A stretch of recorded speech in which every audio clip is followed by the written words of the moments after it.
وہ لہراتا نظر آتا ہے حزب اللہ کا جھنڈا۔ السلام علیکم ورحمۃ اللہ وبرکاتہ۔ آج میں پھر آپ کے سامنے ایک دلچسپ ایک عبرت کا واقعہ لے کر آیا ہوں۔ آپ اس کو سنیں، دوسروں کو بھی بھیجیں۔ دین کی بات کو سننا، اس پر عمل کرنا اور دوسروں کو بھیجنا، یہ بڑا خیر کا کام ہے۔ حضرت عبد الواحد بن زید چشتی رحمۃ اللہ علیہ ایک بزرگ گزرے۔ اس بزرگ نے اپنی آپ بیتی سنائی، جو ان کے ساتھ واقعہ ہوا، خود ان کی زبانی انہوں نے اس کو بیان کیا۔ وہ بزرگ کہہ رہے ہیں، ایک مرتبہ ہم کشتی میں سوار ہیں، اور کشتی بھی جدھر کو ہمیں جانا ہے ادھر کشتی چل رہی ہے، لیکن کچھ ہی دیر کے بعد میں وہ کشتی بے قابو ہو گئی۔ یعنی ہمیں جانا تو ادھر تھا، لیکن کشتی ادھر سے گھوم کر کشتی دوسری طرف چلنے لگی۔ بے قابو کا مطلب یہ ہے، یعنی جدھر کشتی کو جانا تھا ادھر تو جا نہیں رہی، اور ایٹومیٹک کشتی گھوم گئی اور ادھر جانا جدھر ہمیں جانا نہیں۔ جب کشتی بے قابو ہو گئی، وہ کشتی چلتے چلتے ایک جزیرے سے جا کر ٹکرائی۔ جزیرہ سمندر کے اندر کچھ جگہ ہوتی ہیں جن کو جزیرہ بولا جاتا ہے، یعنی وہاں پانی نہیں ہوتا ہے، وہاں پیڑ پودے یا کوئی سسٹم ہوتا ہوا رہنے کا، کشتیوں سے آتے جاتے ہیں، تو جزیرہ اس کو کہتے ہیں کہ بیچ سمندر میں کہیں پر کوئی جگہ ایسی ہوتی ہے جہاں پر پیڑ پودے اور جہاں پر کسی کی بسارت ہو یا جہاں پر کوئی رہتا ہو۔ وہ کشتی اس جزیرے سے جا کر لگی۔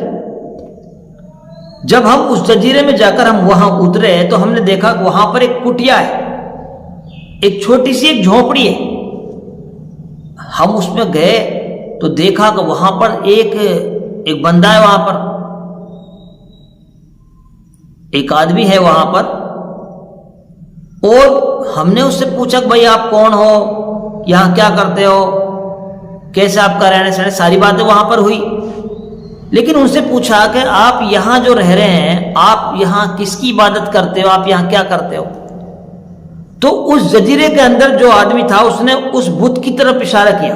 ایک بت بنا ہوا تھا، بت بنا کر رکھا تھا پتھر کا، اس کی طرف اشارہ کیا کہ میں تو اس کی پوجا پاٹ کرتا ہوں۔ جب انہوں نے یہ بات کہی تو ان کو بڑا تعجب ہوا۔ ایک انسان اس چیز کی پوجا کر رہا ہے جس کو خود اس کے ہاتھوں نے بنایا۔ ان سے ان کی باتیں ہوئی، ان سے پوچھا کہ یہ آپ اس کی پوجا کر رہے ہو، اس کے اوپر مکھی بیٹھ جائے تو مکھی کو نہیں اڑا سکتا، اس کے کوتا اگر ٹانگ اٹھا کر پیشاب کرے تو یہ اس کو نہیں ہٹا سکتا۔ جب بھلا ان کی یہ مدد نہیں کر سکتا، ان کو خود نہیں ہٹا سکتا، اپنی خود حفاظت نہیں کر سکتا، تو تمہاری حفاظت کیسے کرے گا؟ اس نے بڑے تعجب سے ان سے پوچھا، بھائی تم کس کی کرتے ہو؟ تو انہوں نے کہا کہ ہم تو اس اللہ کی عبادت کرتے ہیں جس نے آسمان کو بنایا، جس نے زمین کو بنایا، جس نے جو سورج نکالتا ہے، جو چاند کو نکالتا ہے، جو موت اور زندگی دیتا ہے، ہم تو اس کی عبادت کرتے ہیں۔ اس کو یہ باتیں بڑی اچھی لگی، اور اس نے کہا کہ آپ کو کیسے معلوم ہوا کہ یہ ساری چیزیں ہیں، یہ کس نے آپ کو بتائی؟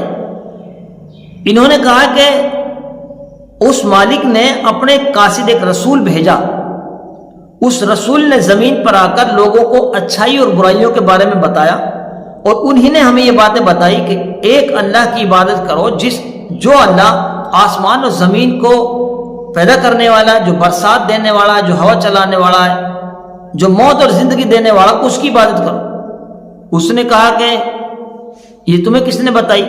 انہوں نے کہا کہ ایک رسول آیا تھا، اس نے ہمیں بتائی۔ تو انہوں نے کہا کہ اس رسول کے پاس مجھے بھی لے چلو۔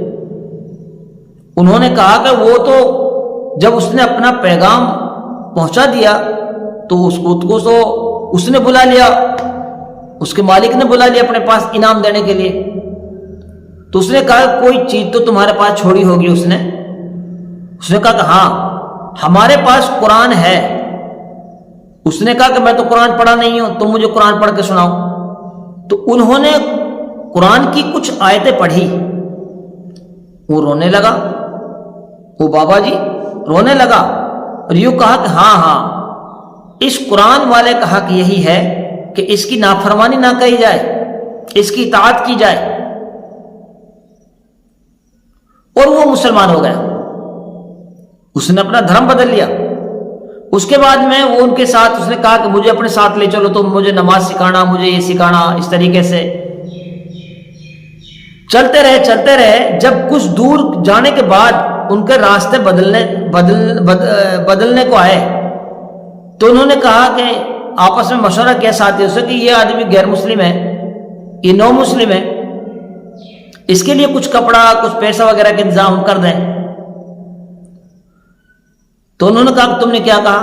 یہ بات ان کے سامنے گئی. تو اس نے کہا ارے جو تم کہتے ہو تم خود اس پر تم چلتے بھی نہیں. بھائی یہ سمجھو جس کٹیا میں تھا وہاں پر میں اللہ کو جانتا بھی نہیں تھا، میں ایک پتھر کو پوج رہا تھا، تو مجھے اس نے تب وہاں ضائع نہیں کیا جب میں اس کو جانتا بھی نہیں تھا. اب تو میں اس کو جان رہا ہوں، اب مجھے ضائع کیسا کرے گا؟ مجھے تمہاری کسی چیز کی بھی ضرورت نہیں. حالانکہ اس سے پہلے اور کچھ باتیں بھی ہوئی کہ جب رات کو عشاء کا وقت ہوا تو لوگ سونے لگے تو اس نے کہا کہ تمہارا مالک سوتا ہے؟ اس نے کہا نہیں، نہ مالک کو اونگ آتی ہے نہ نیند آتی ہے. یہ آیت الکرسی کا ترجمہ ہے. تو تم اس نے کہا کہ تم کیسے نالائق بندے ہو، مالک تو جاگتا رہے اور غلام آقا وہ غلام بندے وہ سو جائیں. تو بہرحال اس نے ساری باتیں کہی. جب میں اس کو جانتا بھی نہیں تھا تب اس نے مجھے ہلاک نہیں کیا، اب تو میں اس کو جان رہا ہوں اللہ کو، تو اب مجھے کیسے ہلاک کرے گا؟ اس کے بعد میں 2-3 دن کے بعد میں ان کو پتہ چلا، ملاقات کے ارادے سے آئے تو پتہ چلا کہ وہ تو بیمار ہے اور وہ اس کی عیادت کے لیے گئے. تو بزرگ کہہ رہے ہیں کہ میں سو گیا اور مجھے ایسا نیند کا غلبہ ہوا کہ میرے جو آنکھ لگی تو میں نے دیکھا کہ تخت بچھا ہوا، اس پہ ایک حسین خوبصورت لڑکی ہے جو کہہ رہی ہے کہ اس کو جلدی بھیجو، ہمارے اس کے انتظار میں ہم بے قرار ہیں اس طریقے سے. تو جب میری آنکھ کھلی تو دیکھا کہ میں نے وہ بابا جی جو تھا وہ اس کا انتقال ہو گیا. ہم نے اس کو کفن دیا، دفنایا اسے، اور پھر اس کے بعد میں پھر مجھے کچھ غنودگی سی آئی، کچھ نیند کا غلبہ سا ہوا تو میں نے وہی خواب میں پھر وہ تخت دیکھا، اس کے پاس وہ لڑکی بھی دیکھی، وہ بابا جی بھی وہاں میں نے وہ بندہ تھا جو اسلام لایا تھا اس کو بھی میں نے وہی دیکھا. تو میں بڑا حیرت میں ہو گیا. بہرحال اللہ تو اللہ ہی ہے. ایک انسان پوری زندگی جس نے بت پرستی کری، آخری وقت میں اس کو جنت میں جانے کے لیے، اس سے خود راضی ہونے کے لیے اسباب پیدا کر دیے. کشتی کے بے قابو ہو جانے سے اس کی ہدایت کے لیے وہاں بھیجا اور وہ مسلمان ہوا اور پھر وہ ایمان پر اس کا خاتمہ ہو رہا ہے اور آج وہ جنت کی طرف جا رہا ہے. سمجھ میں یہ بات ہے کہ دنیا میں جتنے انسان ہیں سب اس مالک کے بنائے ہوئے ہیں.